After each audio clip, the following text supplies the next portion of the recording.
డబ్బు, అనారోగ్యం, ఉద్యోగం, వ్యాపారం అప్పులతో బాధపడుతున్నారా? మీకోసమే మేనిఫెస్టింగ్ మిరాకిల్స్ 11 డేస్ ప్రోగ్రామ్.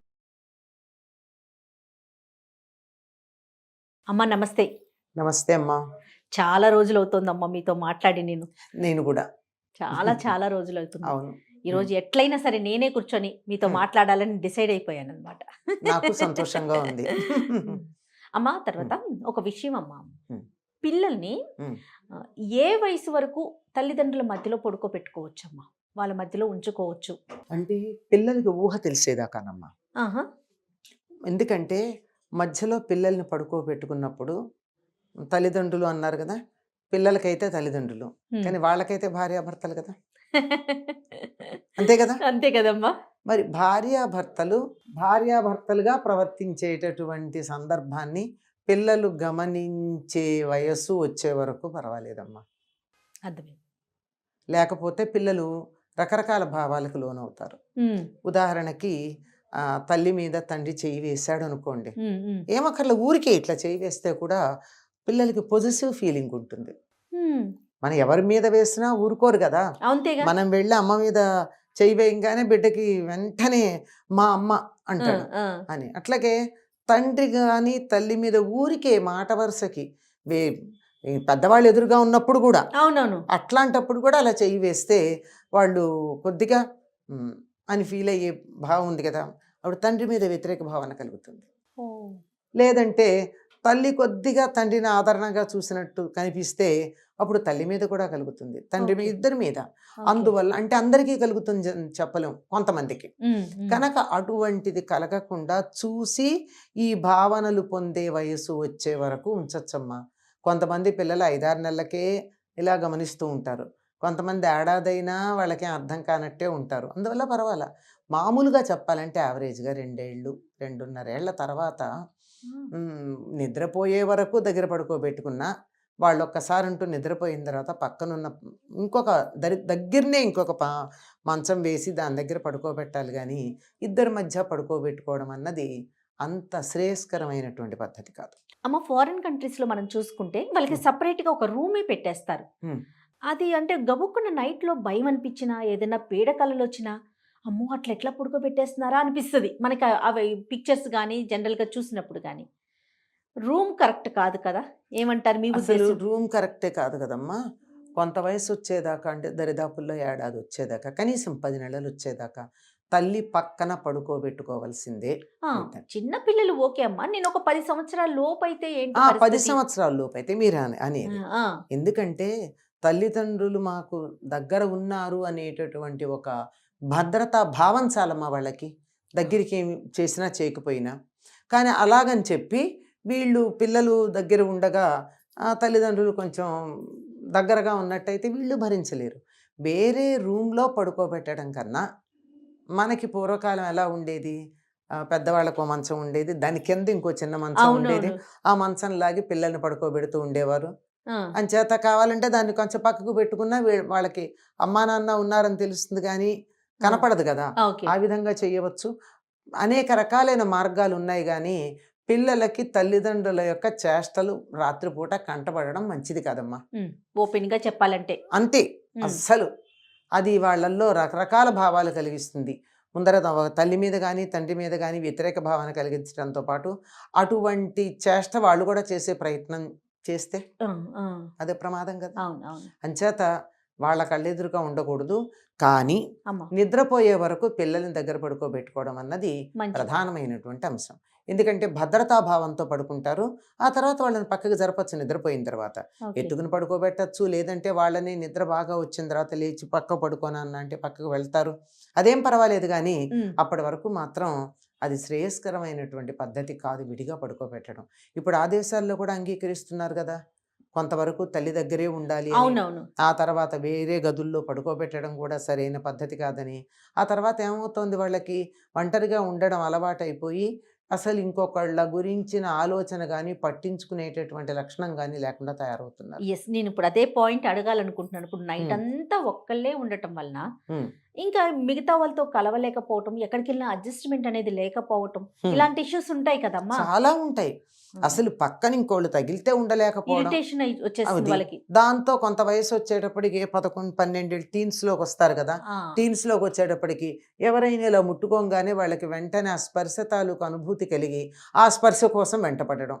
ఇట్లా కూడా అవటానికి అవకాశం ఉంది కదా. ఇట్లా ఉంది. ఆ, అట్లా ఉంది. అందువల్ల ఏది కూడా ఎక్స్‌ట్రీమిటీ అన్నది పనికిరాదమ్మా. yes. మధ్యలో సమన్వయంగా ఉండాలి. ఆ, అంతే. పిల్లల్ని దగ్గర పడుకోబెట్టుకోవాలి. అట్లా అని మరీ దూరము పెట్టాలి. మరీ దగ్గరగా పట్టుకుని కావలించుకుని పడుకోకూడదు. yes. దూరంగాను ఉండాలి. చెయ్యేస్తే అందుబాటులో ఉండాలి. పిలిస్తే పలికెట్టు ఉండాలి. ఆ. అంతేగాని వాళ్ళ కళ్ళబడని దృశ్యాలు కళ్ళబడకుండా ఉండాలి. Yes. ఇది ఒక వయసు వచ్చిన పిల్లలు ఉన్నారనుకుందాం. Hmm. సాధారణంగా ఆడపిల్లల పక్కనైతే తల్లి పడుకుంటుంది అనుకుందాం కొన్ని సందర్భాలు. మరి మగపిల్లల పరిస్థితి ఏంటి? ఒక వయసు వచ్చిన పిల్లల దగ్గర తల్లి కూడా కొంచెం దూరంగా ఉండటమే ఉండటమే అవసరం. అవసరమమ్మా. తప్పనిసరిగా. అమ్మాయి ఇప్పుడు తల్లి తండ్రికి ఇప్పుడు పడుకునే విషయం మామూలుగా దగ్గర కూర్చోవడం, మామూలు విషయాలు తల కాదు. దువ్వడం, తలంటి పోయడం, అవసరమైతే ఆ. అవన్నీ చేయడం, ఏదో కాళ్ళు పట్టడం ఉంటాయి కదా. అవునవును. ఇవన్నీ చేయొచ్చు. కానీ పడుకునే విషయానికి వచ్చేటప్పటికి మాత్రం తల్లి అయినా తండ్రి అయినా ఒక వయసు వచ్చిన తర్వాత పక్కన పడుకోవడం అన్నది అంత శ్రేయస్కరమైనటువంటి విషయం కాదు. విడిగా పడుకోవడమే మామూలుగా పద్ధతి. ఏదో నలుగురు వచ్చినప్పుడు ఎక్కడికన్నా వెళ్తే అడ్జస్ట్ అయినప్పుడు 10 మంది మధ్యలో పడుకోవడంలో వేరు. ఆ, 10 మంది ఉంటారు, ఏ పెళ్లికో పెడతారు, సరిపోదు చోటు, అందరూ ఒకళ్ళ పక్కన ఒకళ్ళు పడుకుంటారు. అక్కడ సమస్య కాదు. ఓకే. మరి వయసుకు వచ్చిన పిల్లల్ని ఒంటరిగా వదిలేయొచ్చు అంటారా? పడుకోబెట్టొచ్చా సపరేట్గా? ఈ సమస్యలన్నీ ఇప్పుడే వస్తున్నాయి. పూర్వకాలం ఉండేది కాదు. నలుగురు ఉండేవారు గనక. ఇప్పుడు సంతానం ఎక్కువ ఇప్పుడు కదా. భార్య భర్త ఒక కొడుకో ఒక కూతురో ఉండేటప్పటికి ఈ సమస్యలన్నీ వస్తున్నాయి. అందువల్ల ఆమ్, శ్రేయస్కరమైన పద్ధతి అందరికీ అవకాశం ఉంటుందో లేదో నాకు అయితే తెలియదు. కానీ తల్లి తండ్రి పడుకునే పడగ్గది ఉంటుంది కదా, పిల్లలు పడుకునే పడగ్గది ఉంటుంది కదా, రెండింటి మధ్య తలుపు కనుక ఉన్నట్టయితే ఆ తలుపు దగ్గరికి వేసి గడియలు వేసుకోకుండా వాళ్ళు ఎప్పుడు పిలిచినా తలుపు తీసుకుని వచ్చేటట్టు, లేకపోతే తలుపు దగ్గరికి వేసి ఉండేట్టు ఏర్పాటు చేసుకోవడం అన్నది చాలా శ్రేయస్కరమైన పద్ధతిగా నేను చాలా మందికి సలహా ఇచ్చానమ్మా. పిల్లలకి అందుబాటులో ఉండేలా, అందుబాటులో ఇబ్బంది ఉంటాం. లేకుండా. అమ్మా నాన్న పక్కన ఉన్నారు, ఉమ్. మనం ఈ గదిలో ఉన్నాం, మంచం సరిపోదు కనుక ఇక్కడ పడుకున్నాం, కావాలంటే తలుపు తోసుకుని పెడతాం. Yes. లేనప్పుడు ఎందుకు? ఆ, నా ప్రైవసీ నాది, వాళ్ళ ప్రైవసీ వాళ్ళది. yes, yes. అదే ఆ రకం. ఇప్పుడు బేసిక్గా మనకు ఒక కాన్సెప్ట్ ఉందనుకోండి, అమ్మా. దాన్ని బట్టి మనం చేసుకునే వెసులుబాట్లు రకరకాలుగా ఉంటాయి. ఉమ్, ఉమ్. అసలు అక్కడే మనం ఫెయిల్ అవ్వడం వల్ల సమస్యలు వస్తున్నాయి. Yes. అమ్మా, ఇదివరకు ఏం చేసేవారు పూర్వకాలంలో? చాలా మంది ఉండేవాళ్ళు కదమ్మా. ఉమ్మడి కుటుంబాలు ఉండేవి. ఉమ్మడి కుటుంబాలు ఉండేవి. అందరికీ తలొక గది ఉండేది కాదు. ఆ, సాయంకాలం అయ్యేటప్పటికి పక్కలు పరిచేవాళ్ళు, పగలు పక్కలు ఎత్తేసేవాళ్ళు. ఆ, పర్మనెంట్ మంచాలు కాదు కదా. కదా, మడత మంచాలు లేదా మామూలు మంచాలు ఎత్తో పక్కన పెట్టేవారు. చక్కగా పక్కలు వేసేవారు. ఎవరి మంచం మీద వాడు ఒకే హాల్లో పడుకునేవాళ్ళు. హాలో, వరండానో, గదులు ఎన్ని ఉంటే అన్ని. ఇప్పుడు 10 మంది పిల్లలు అంటే 10 మంది పిల్లలు అంటే ఒకళ్ళకే కాదనుకోండి, అన్నదమ్ములు 3, 4 ఉన్నారు. Yes, yes. ఈ అన్నదమ్ముల పిల్లలు వాళ్ళ పిల్లలు కలిపి 10 మంది ఉన్నారు. ఈ 10 మందికి 10 గదులు ఇచ్చుకుంటే ప్యాలెస్ కావాలి. అంతేగా. అయితే ఈ ప్రైవసీ గోల లేదేమోనమ్మా లేదమ్మా, కదా. లేదు. ఇటు తల్లిదండ్రులకి లేదు, అటు ఆ. పిల్లలకి లేదేమో అని ఇంత అనిపిస్తా ఉంది. ప్రైవసీ అనేటటువంటిది లేదు కనుకే ఆప్యాయతలు ఉన్నాయి. ఎప్పుడైతే ఈ ప్రైవసీ అని వచ్చిందో ఎవరికి వాళ్ళైపోయి ఇంకోళ్ళ గురించి పట్టించుకోకపోవడం, ఇష్టం లేకపోవడం, ఒకళ్ళకొకళ్ళు వాసన పడకపోవడం వచ్చిందమ్మా. టచ్ మీ నాట్ లాగా అయిపోయారు కదమ్మా. అందుకే వ్యక్తులుగా ఉంటున్నాం తప్ప కుటుంబంగా ఉండట్లా మనం. బా, సూపర్ అమ్మా, నిజం చెప్పారు. Hmm. వండర్ఫుల్. Hmm. వ్యక్తులుగానే వ్యక్తులుగా మిగిలిపోతున్నాం. మిగిలిపోతున్నాం. కుటుంబం లేదు, ఒక ఆప్యాయత లేదు, ఒక యూనిటీ లేదు. దేశ సమైక్యత గురించి మాట్లాడతాం, ముందు మన ఇంట్లో గ్లోబల్ విలేజ్ అని మాట్లాడతాం, ప్రపంచంలో ఉన్న మానవులందరూ ఏకమని మాట్లాడతాం. కుటుంబంలో ఉన్న 3, 4 ఏకంగా ఉండలేకపోతున్నారు కదా. ఇది ఎందుకు ఆలోచించట్లా? సరే 10 మందిని కనలేకపోతే వదిలేద్దాం, కనీసం ఇళ్లలో అమ్మనో నానమ్మనో ఉంచుకుంటే పిల్లలు వాళ్ళతో ఉంటారు కదా. మనకేమో వాళ్ళు నచ్చట్లేదు, ఇద్దరం ఉద్యోగాలు చేయాలి, ఇంట్లో పెద్దోళ్ళు ఉండొద్దు. అందుకని కుటుంబ వ్యవస్థను ప్రోత్సహించండి, ఎంకరేజ్ చేయండి అన్నట్టుగా ఒక లైన్. అదే చెప్పండి. ఇప్పుడు ఒకప్పుడు మా చిన్నతనంలో 5, 6 పిల్లల దాకా అందరు ఉండేవాళ్ళు. వాళ్ళే పెరిగి వాళ్ళు పెరిగేవాళ్ళు. కలిసి ఉమ్మడి పడుకోవడం. కుటుంబాల్లో ఉంటే 10 మంది ఉండేవాళ్ళు. అమ్మ. లేకపోతే కూడా విడిగా ఉంటే కనీసం 3 పిల్లలు. తర్వాత 1 or 2 వచ్చింది. ఆ తర్వాత ఓన్లీ 1 వచ్చింది. ఆ తర్వాత 1 or none వచ్చింది. ఇప్పుడు నన్ను వచ్చింది.